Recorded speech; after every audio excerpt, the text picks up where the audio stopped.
আমি যেটা বানিয়েছি সেটা হচ্ছে মেরি বিস্কুট দিয়ে চিজ কেক। এর আগে আমি বলেছি ঘরে থাকা জিনিস দিয়েই আমি এটা বানানোর চেষ্টা করেছি।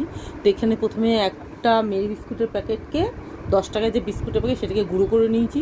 করার পর তার মধ্যে নর্মাল রুম টেম্পারেচারে বাটার দিয়ে ওটাকে একটুখানি মাখিয়ে নিয়েছি।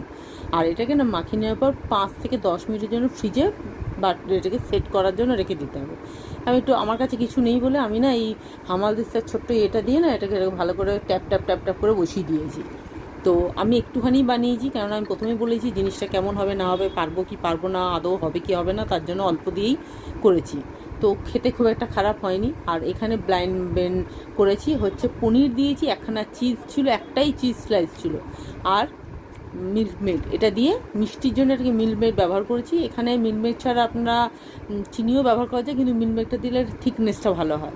তো সেটা দিয়েছি, সেটা করেছি। এর মধ্যে হাঙ্কাটও দেওয়া যায়, সেটা করেছি। সেটা দেওয়ার পর সেই যে ফ্রিজে বাটি রেখেছিলাম সেই বাটিটাকে বার করে সেটাকে এর মধ্যে উপরে চিজের এইটা দিলাম।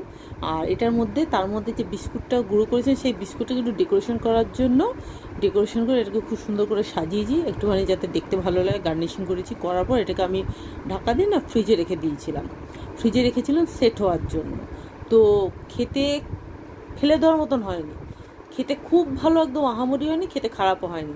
আর এটা না আমি ভুল করে না ছুরি দিয়ে এরকম করে কেটে কেটে পিস পিস করার চেষ্টা করি। অ্যাকচুয়ালি এটা এই জিনিস নয়, এটাকে আপনাকে চামচ দিয়ে বার করে খেতে হবে।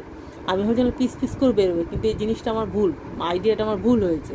তো এটাকে আপনাকে পিস পিস করেই করার দরকার নেই, এমনি আপনি চামচ দিয়ে স্মুথলি বেরিয়ে আসবে। অবশ্যই বাড়িতে ট্রাই করে দেখবেন।